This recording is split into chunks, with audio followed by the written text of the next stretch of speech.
کریم صلی اللہ علیہ وآلہ وسلم نے فرمایا، تین خصلتیں ایسی ہیں کہ جس میں یہ پیدا ہو جائیں اس نے ایمان کی مٹھاس کو پا لیا۔ اول یہ کہ اللہ اور اس کا رسول اس کے نزدیک سب سے زیادہ محبوب بن جائیں۔ دوسرے یہ کہ وہ کسی انسان سے محض اللہ کی رضا کے لیے محبت رکھے۔ تیسرے یہ کہ وہ کفر میں واپس لوٹنے کو ایسا برا جانے جیسا کہ آگ میں ڈالے جانے کو برا جانتا ہے۔ صحیح بخاری حدیث نمبر 16۔ حضور اکرم صلی اللہ علیہ وآلہ وسلم نے فرمایا، انصار سے محبت رکھنا ایمان کی نشانی ہے اور انصار سے کینہ رکھنا نفاق کی نشانی ہے۔ صحیح بخاری حدیث نمبر 17۔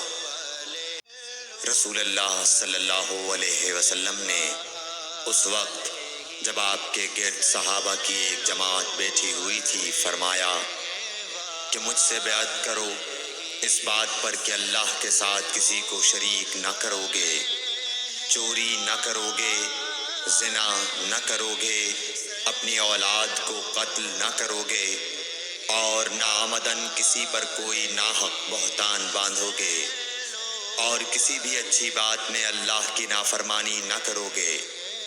جو کوئی تم میں اس عہد کو پورا کرے گا تو اس کا ثواب اللہ کے ذمہ ہے، اور جو کوئی ان بری باتوں میں سے کسی کا ارتکاب کرے اور اسے دنیا میں اسلامی قانون کے تحت سزا دے دی گئی تو یہ سزا اس کے گناہوں کے لیے بدلہ ہو جائے گی، اور جو کوئی ان میں سے کسی بات میں مبتلا ہو گیا اور اللہ نے اس کے گناہ کو چھپا لیا تو پھر اس کا معاملہ اللہ کے حوالے ہے، اگر چاہے معاف کرے اور اگر چاہے سزا دے دے۔ عبادہ کہتے ہیں کہ پھر ہم سب نے ان سب باتوں پر آپ صلی اللہ علیہ وسلم سے بیعت کر لی۔ صحیح بخاری حدیث نمبر 18۔ رسول اللہ صلی اللہ علیہ وسلم نے فرمایا، وہ وقت قریب ہے جب مسلمان کا سب سے عمدہ مال اس کی بکریاں ہوں گی، جن کے پیچھے وہ پہاڑوں کی چوٹیوں اور برساتی وادیوں میں اپنے دین کو بچانے کے لیے بھاگ جائے گا۔ صحیح بخاری حدیث نمبر 19۔ رسول اللہ صلی اللہ علیہ وسلم کسی کام کا حکم دیتے تو ایسا ہی کام ہوتا جس کے کرنے کی لوگوں میں طاقت ہوتی۔